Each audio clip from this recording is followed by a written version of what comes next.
were you saying, Ted?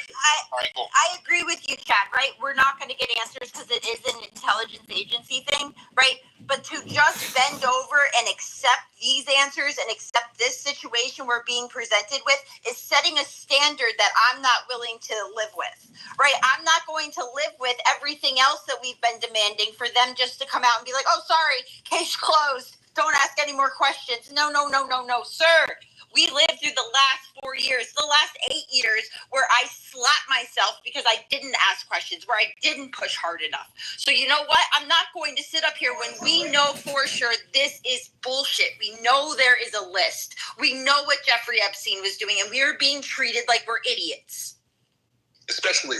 Yeah, and Chad, the binders were a troll on the American people. There was nothing good behind that. That was a satanic troll against we the people. The satanic stuff, though, bro. I mean, come on. I mean, I get it. I said that myself, but everything. MG, even very patient. We'll go through the hands. You guys, if you have your hands up, no one's speaking. Chime in. Go ahead, MG. Oh, sorry. Yeah, I was driving, so I appreciate you just telling me when it's good to go. No, I largely agree with what Chad said. I'm right now in the mindset, diligent, that our systems are so broken beyond repair. But as far as accountability goes, and you guys have all been talking, various people have been talking about the binders and that ridiculous rollout. I mean, ultimately, I think that Pam Bondi is in way over her head. Now, as frustrated as I've been with her, and I think many of you have as well, just keep in mind, I really think that Trump's not going to go, if he asks for her resignation or however this pans out, he's not going to go the acting route, like when Sessions stepped down or whatever, and that was that fill-in time before Sessions and Bill, what's his name there. So that's something to consider. You have to remember, too, the AG, of course, as you all know, goes through the Senate. As you saw with the big, beautiful bill, the Senate is not really on the same page with a spending bill, never mind another set of approvals. So I think he's going to wait till after the midterms when maybe we net 55 GOP senators to get an AG that's more suitable for this job. I always had my reservations with her. I kind of don't know what happened with Gates, but I just maybe he didn't think he'd get through the Senate confirmation process.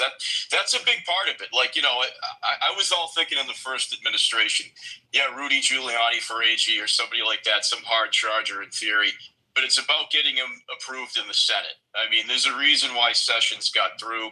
He was not a popular senator. They probably wanted to get rid of him Mitch wanted to get rid of him in the GOP caucus in 2017.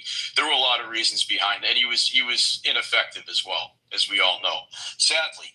But as far as that, I know you've got a policy, Diligent, and I do agree with that about not talking about people when they're not here, but it's just something to bring up because she mentioned you specifically or she said something to you. So I didn't recognize the voice, and I've not been on the speaker box all day in your space since I popped in.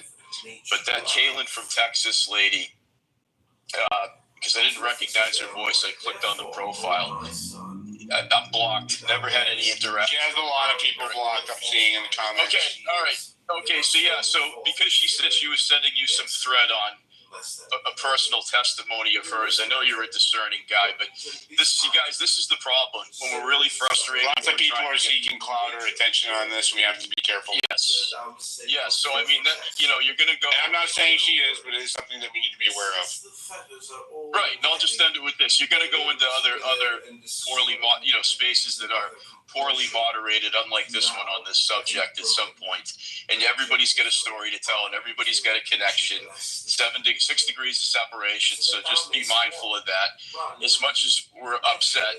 How do you feel about this? Give me your general sentiments about the administration, Trump, and the handling of this. And what do you think this is going to do to the base? Because I really usually have a pretty objective opinion. Oh, appreciate it. Yeah, so it's going to be the hardest thing from an optics standpoint he's going to have to overcome. As much as the pandemic was, but in a different sense. Like I said, right now my ires are Bondi. I know why he selected her, because you could get 50 votes at least in the Senate. That's a big part of these things, guys. Like, I know nobody wants to hear it now, like it's all, Matt Gaetz. I mean, Matt Gaetz had a lot of enemies on Capitol Hill, which is why he was probably the right guy for the job. But you have to have 50 GOP senators that are willing to pull the trigger and vote yes.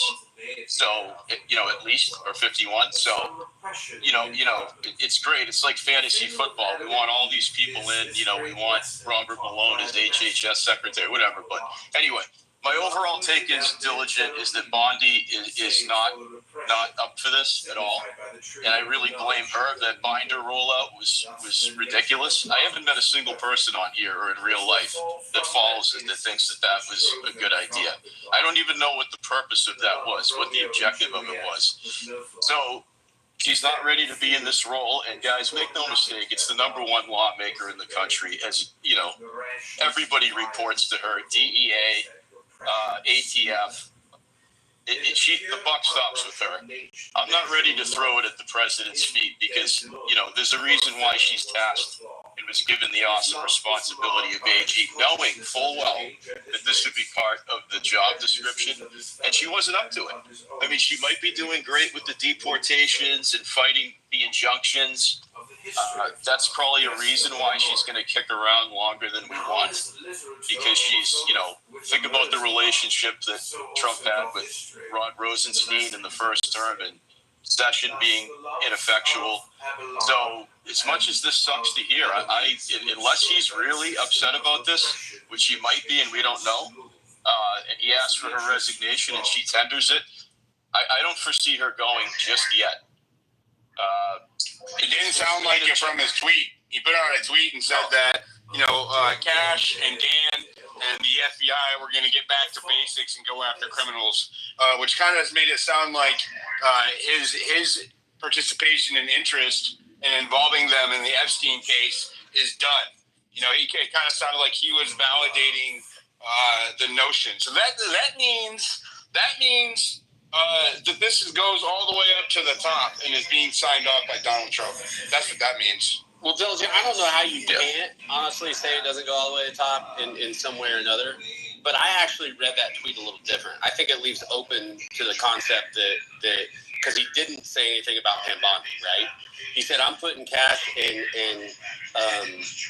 Dan Bongino to go after criminals. Now, was that a way for him to say, I disagree with this, and I'm leaving Pam Bondi out of it, and I'm wanting Cash and them to bring about indictments?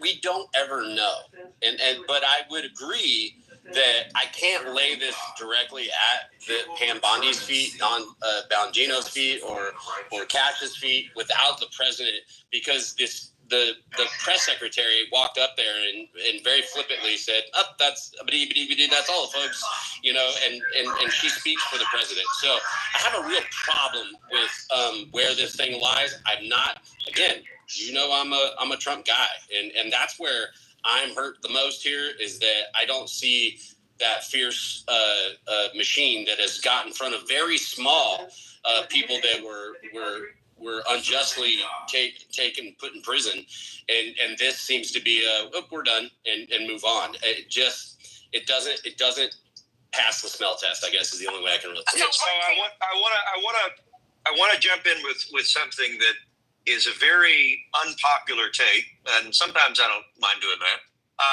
But this is kind of an important. How much? I'm being paid zero by anybody, thank God. So this is the truth, okay? First of all, Epstein was horrible. We all know that. What Pam Bondi did was totally stupid. Chad was right. I remember Chad on those spaces. Chad, you called it. There was nothing. Diligent, you said the same. I thought maybe there was, and I was wrong. So I'm not being paid by anybody. But here's the thing we need to be self-aware about, okay? We need to kind of look inwardly a little bit and ask ourselves this question. Every time there's some big news item, okay, we get kind of torn and we move in this direction, we move in that direction, and it's all this sensational My position has been consistent on this issue the entire time. No. I'm not saying you, and I'm not even really talking about our positions. I'm talking about MAGA as a whole, because what's happened to us as a movement, okay, we have a couple of votes in the House margin and a few in the Senate, and we've allowed ourselves as a movement, this entire movement, all the conservatives, everybody that supports President Trump, we've allowed ourselves to in some ways be controlled by issues that are important. I mean, Epstein's a very important issue, there's no doubt about it. There's also 50 million people around the world who are in human trafficking, and about 30 to 40% of those are kids. And there's 170,000. There's 140,000